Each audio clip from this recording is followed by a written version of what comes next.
ডিভোর্সের ৩৭ বছর পর নিজের প্রাক্তন স্বামীকে নিজের বৃদ্ধাশ্রমে দেখে চমকে গেলাম। কিছু বুঝতে পারছি না, এত বছর পর মানুষটাকে এভাবে দেখতে হবে তা একদম অকল্পনীয় ছিল। লোকটা একপাশে গুটিসুটি মেরে বসে আছে, দেখতে বড় অসহায় লাগছে। নিজের মধ্যে সংকোচ করছে, তার সামনে যাব কি যাব না। অনেকটা জড়তা নিয়ে শেষ পর্যন্ত তার সামনে গিয়ে দাঁড়ালাম। সামনে দাঁড়ানোর পরও লোকটার কোনো ভাবের পরিবর্তন হলো না। বুঝতে অসুবিধা হলো না যে সামনে থাকা মানুষটা চোখে দেখতে পায় না। ৩৯ বছর আগে পারিবারিকভাবে আমার সাথে বিয়ে হয়েছিল রাহুলের। বেশ ভালোই চলছিল আমাদের সংসার। যৌথ হওয়াতে পুরো পরিবার একসাথে থাকতাম।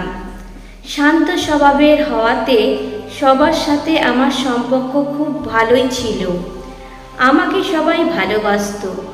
বিয়ের প্রায় ২ বছর অতিক্রম হওয়ার পরও যখন আমাদের সন্তান হচ্ছিল না, তখন আমার শ্বশুরবাড়ির লোকজন আমাকে বিভিন্নভাবে চাপ দিতে লাগলো। অবশেষে রিপোর্ট থেকে জানতে পারি আমি কখনো মা হতে পারবো না। এরপর শুরু হয় শ্বশুরবাড়ির বিভিন্ন মানসিক যন্ত্রণা। তবুও নিশ্চুপ ছিলাম, কারণ আমার পাশে আমার ভালোবাসার মানুষ রাহুল ছিল। কিন্তু সুখ নামক বস্তু হয়তো সবসময় সয় না। আমার ক্ষেত্রেও তার বিপরীত কিছু হলো না। পরিবারের চাপে রাহুল আমার থেকে দূরত্ব নিয়ে নিল। তবুও নিজেকে মানাতাম যে মানুষটা মনের কষ্টে হয়তো এমন করছে। শ্বশুর বাড়িতে থাকাটা যখন অনেকটা যন্ত্রণাদায়ক হয়ে গেল, তখন ঠিক করলাম কিছুদিন বাপের বাড়িতে গিয়ে উঠব। এতে হয়তো পরিবেশটা অনেকটা শান্ত হবে। যেদিন রাতে রাহুলকে বাপের বাড়ির কথা জানালাম, সেদিন রাতে তার কোনো উত্তর পেলাম না। কিন্তু আগেকার সময়ে বাপের বাড়ি যাওয়ার কথা বললে তার মুখটা কালো হয়ে যেত। এবারে তার মধ্যে তেমন পরিবর্তন হলো না। বাপের বাড়ি যাওয়ার প্রায় ৩ দিন বাদে একটা কুরিয়ার এলো, যাতে লেখা আছে রাহুলের বিয়ের কথা আর আমাদের ডিভোর্সের পেপার। চিঠি আর ডিভোর্সের পেপারটা হাতে নিয়েই আমার পুরো মাথা ফাঁকা হয়ে গেল। বুঝতে বাকি রইল না, পুরো বিষয়টা বহুদিন আগে থেকেই পরিকল্পিত, শুধু আমার বের হওয়ার অপেক্ষায় ছিল।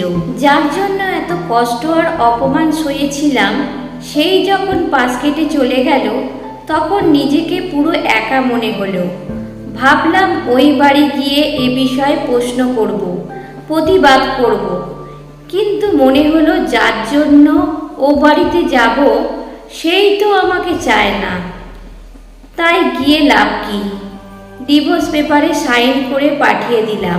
ডিভোর্স পেপার পাঠানোর পর তার সাথে আর কখনো দেখা বা যোগাযোগ হয়নি, কারণ আমি নিজেই সবটা বন্ধ করে দিয়েছিলাম।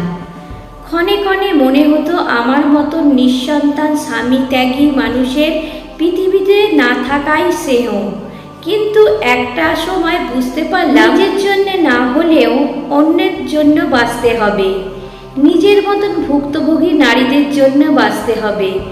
বাঁচতে হবে এসব শিশুদের জন্য যারা পরিচয়হীন হয়ে বেঁচে আছে এ পৃথিবীতে। পেছনে ফেলে আসা মানুষগুলোর প্রতি কোনো অভিযোগ রইল না। মনে মনে প্রতিজ্ঞা করলাম সমাজে তাদের জন্য কাজ করব যারা নিজেদের ত্রুটির জন্য পরিবার পরিজনের কাছে আঘাতপ্রাপ্ত। অতীতকে ভুলে কঠোর পরিশ্রমে একদিন নিজেকে প্রতিষ্ঠিত করলাম। স্থাপিত করলাম এতিমখানা, বৃদ্ধাশ্রম, বিধবা নারীদের জন্য বিভিন্ন কাজের ব্যবস্থা করলাম। আমার মতন যে সকল নারী এ সমাজে অবহেলিত, মানসিক আঘাতে জর্জরিত, তাদের জন্য কিছু করতে পারাটাকে নিজের জন্য অনেক সৌভাগ্যের মনে হলো। অসুস্থ আর অস্বাভাবিক লাগছে। রাহুলের আমি না হয় তার আপন ছিলাম না, তাই আমাকে ছাড়তে তার হৃদয় কাঁপেনি।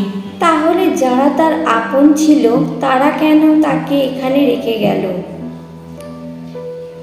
একজন সার্ভেন্টকে জিজ্ঞাসা করলাম, ওনাকে এখানে কে এনেছে? উত্তরে সে জানায়, সন্তানেরা সবাই বিদেশে থাকে, কেউ দায়িত্ব নিতে চায় না, তাই আশ্রমে রেখে গিয়েছে। দীর্ঘশ্বাস ফেললাম আর মনে মনে চিন্তা করলাম, একসময় নিঃসন্তান হওয়ায় রাহুল আমাকে ছেড়েছিল, আর আজ সে সন্তানরাই তাকে বৃদ্ধাশ্রমে ছেড়ে গেল। এটাই হয়তো ভগবানের খেলা। গল্পটা যদি আপনাদের ভালো লেগে থাকে তাহলে লাইক, কমেন্ট এবং শেয়ার করে পাশে থাকবেন। আবার কোনো নতুন গল্পে আপনাদের সঙ্গে দেখা হবে। সবাই ভালো থাকবেন, সুস্থ থাকবেন।